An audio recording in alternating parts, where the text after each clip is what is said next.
चलो आज हम पढ़ते हैं हिस्ट्री के चैप्टर 3 नेशनलिज्म इन इंडिया का पार्ट 2। पार्ट फर्स्ट में हमने पढ़ा था कुछ मूवमेंट्स के बारे में जो गांधी जी के द्वारा किए गए थे। देन अब हम यहाँ पढ़ेंगे खिलाफत movement.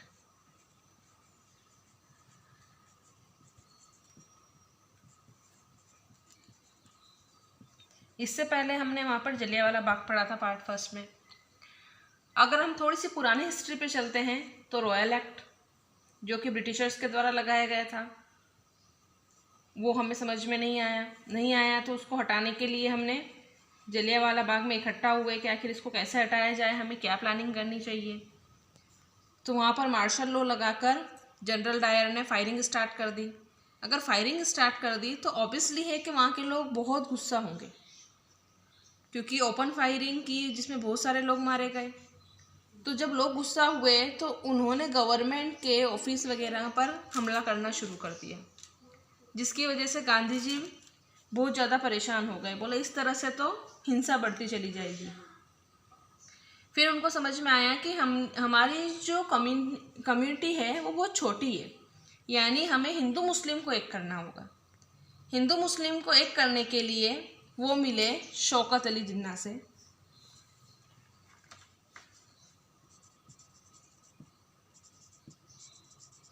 And Mohammad Ali. Shaukat Ali and Mohammad Ali ये दो भाई थे जो पूरी मुस्लिम कम्युनिटी को कंट्रोल करके रखते थे। गांधी जी ने इनसे बात करी और ये समझाया कि जब तक हम एक नहीं होंगे तब तक हम ब्रिटिशर्स को यहाँ से नहीं हटा सकते। तो जब हिंदू और मुस्लिम दोनों एक हुए और जो मूवमेंट स्टार्ट हुआ था उसे खिलाफत मूवमेंट का नाम दिया गया था।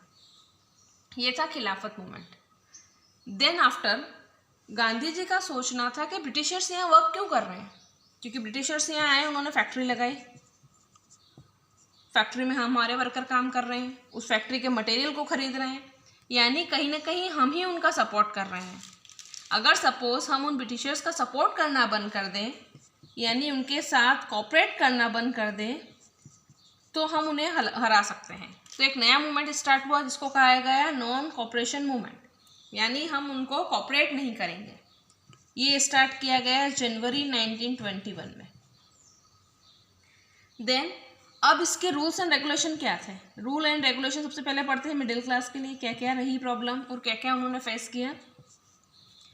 नॉन कोऑपरेशन मूवमेंट्स में सबसे पहली चीज़ थी कि जितने भी ब्रिटिशर्स स्कूल, कॉलेज और ऑफिस हैं, जैसे लॉयर वगैरह है, ये इन सारे लोगों ने अपनी जॉब छोड़ दी। यानी स्कूल में से एडमिशन क्लोज हो गए जो इंडियन थे उनके, कॉलेज में जो लोग पढ़ाने जाते थे उन्होंने अपनी जॉब छोड़ दी, ऑफिस वगैरह में जो इंडियन काम करते थे उन्होंने अपनी जॉब छोड़ दी। इस तरह से उनका बायकॉट किया गया, यानी उन्हें कोऑपरेट नहीं किया गया। उस वक्त इलेक्शन आने वाले थे, इलेक्शंस को भी बायकॉट किया गया, यानी हम इलेक्शन में कोई भी पार्टिसिपेट नहीं करेंगे।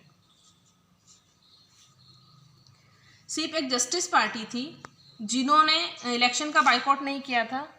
उनका मानना था, जस्टिस पार्टी का इलेक्शन में बायकॉट नहीं करने का मीनिंग ये रहा कि उनका मानना था कि इलेक्शन में कहीं ना कहीं अगर वो पार्टिसिपेट करेंगे तो उनको पोजीशन मिल जाएगी और उनके पास कुछ पावर आ जाएगी, क्योंकि वो नॉन ब्राह्मण पार्टी थी और नॉन ब्राह्मण की उस वक्त कंडीशन बहुत बेकार थी। इस वजह से वो सोच रहे थे कि शायद इलेक्शन में हम पार्टिसिपेट करें तो हमारे पास पावर आए तो लोग हमारी सुनेंगे। देन फॉरेन क्लॉथ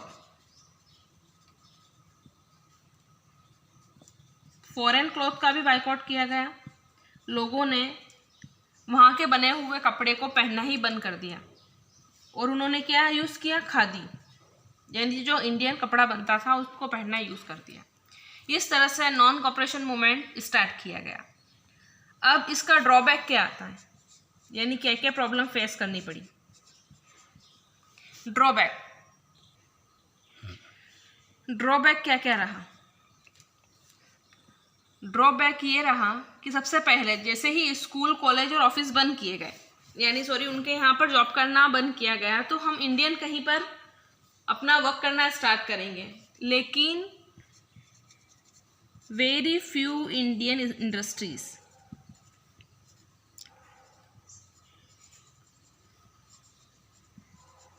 यानी हमारे यहाँ पर इतनी लोगों को जॉब देने के लिए थी ही नहीं, तो आखिर हमने बॉयकॉट किया, तो आखिर अर्निंग का तो कुछ सोर्स चाहिए। सपोज आज मैं ही किसी ब्रिटिश कंपनी में काम कर रही हूँ, वहाँ से सैलरी गेन करके अपनी फैमिली चला रही हूँ, और मैंने वो जॉब छोड़ दी, तो एटलीस्ट मुझे कोई नई जॉब तो चाहिए ही।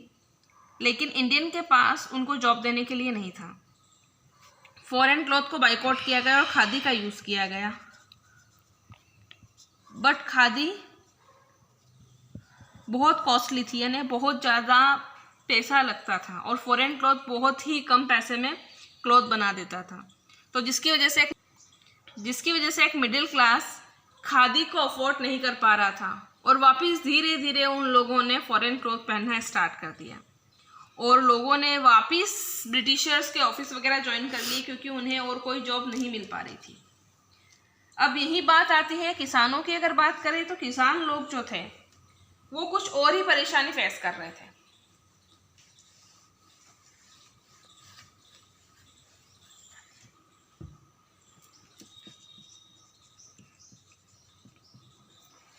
इसी कंडीशन के साथ पीछे इन लोगों की प्रॉब्लम तलुकदार और लैंडलॉर्ड थे, जो उनसे टैक्स वसूल किया करते थे। उनकी प्रॉब्लम क्या थी?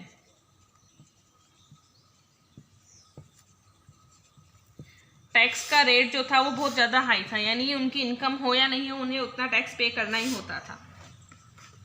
सपोज किसी के पास टैक्स पे करने को नहीं है, तो वो ब्रिटिशर्स के लैंड पर काम करेंगे और उन्हें उसका कोई भी पेमेंट नहीं दिया जाएगा, यानी विदाउट पेमेंट वर्क करना होता था। अब उनकी डिमांड क्या क्या थी? इलेक्शन आने वाले थे, हर पर्सन अपनी अपनी डिमांड रख रहा था, तो उनकी डिमांड थी रिड्यूस द रेवेन्यू, यानी जो टैक्स का रेट है उसको कम किया जाए, क्योंकि वो लोग इतना नहीं कर पा रहे थे।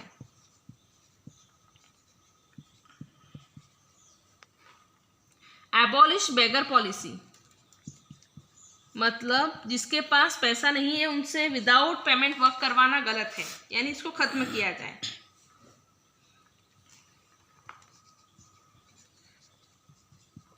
बॉयकॉट ऑफ लैंडलॉर्ड, मतलब लैंडलॉर्ड और तलुकदार जैसी चीज़ों को खत्म कर दिया जाए।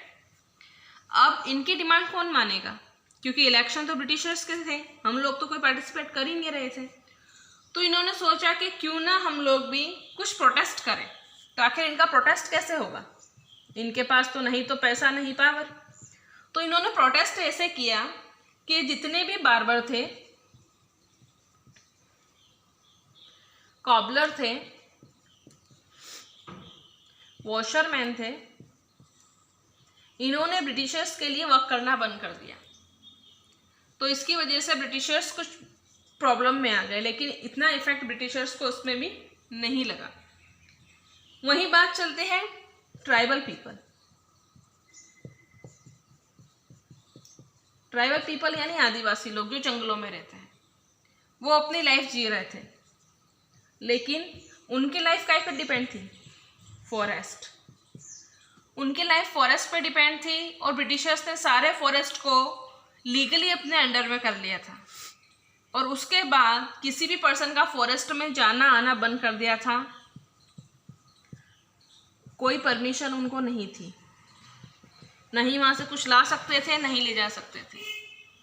तो ये आदिवासी लोगों के लिए बहुत बड़ी प्रॉब्लम हो गई, क्योंकि उनका अर्निंग का सोर्स ही फॉरेस्ट था। ना ही वो वहाँ से ले जाकर कुछ सेल कर पा रहे थे, ना ही अपनी अर्निंग कर पा रहे थे। तो उन लोगों के लिए बहुत बड़ी प्रॉब्लम थी। देन ब्रिटिशर्स ने फिर उनको एक सजेशन दिया कि क्यों ना आप लोग हमारे लिए रोड मेकिंग का काम करो। बट उन्होंने वो स्टार्ट किया, लेकिन उनको कोई पेमेंट नहीं दिया गया, यानी वही बेगर वाली कंडीशन। इस तरह से सभी पर्सन अलग अलग प्रॉब्लम फेस कर रहे थे। देन इतनी सारी प्रॉब्लम के साथ अब चलते हैं प्लांटेशन वर्कर की ओर। ये प्लांटेशन वर्कर कौन थे? प्लांटेशन वर्कर वो थे जिनके पास कोई काम नहीं था। ब्रिटिशर्स ने उन्हें ये वादा दिलाया कि उनको काम दिया जाएगा और उनको पैसा भी मिलेगा, लेकिन उन्हें उनके प्लांटेशन वर्क में काम करना पड़ेगा। वो लोग एग्री हो गए क्योंकि उस वक्त उनके पास कोई काम नहीं था।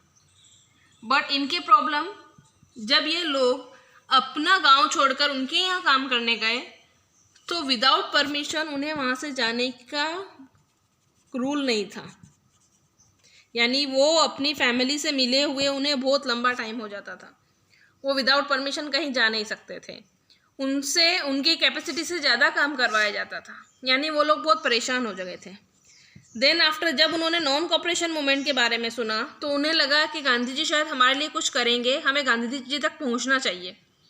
वो लोग वहाँ से भाग निकले, लेकिन शायद उनकी किस्मत ख़राब थी। रेलवे स्टेशन पे ही वही सारे प्लांटेशन वर्कर पकड़े गए और उन्हें बहुत ज़्यादा पीटा गया। इन सारी चीज़ों के साथ सब जब बहुत परेशान हो रहे थे, तभी इस अफरा तफरी में चोरा चोरी मूवमेंट ऑलरेडी हम पढ़ चुके हैं कि ब्रिटिशर्स के एक पूरे पुलिस स्टेशन को जला दिया गया था, जिसमें बहुत सारे ऑफिसर्स मारे गए थे। गांधी जी इस चीज़ से बहुत ही ज़्यादा परेशान हो गए थे कि अगर हम भी ब्रिटिशर्स की तरह ही हिंसा पर उतर आएंगे तो उनमें और हमें डिफरेंस क्या। उन्होंने गुस्से में नॉन कॉपरेशन मूवमेंट को विड्रॉ कर दिया, यानी बंद कर दिया। अब देखते हैं कि नॉन कॉपरेशन मूवमेंट बंद होने के बाद क्या हुआ नेक्स्ट वीडियो में। Thank you.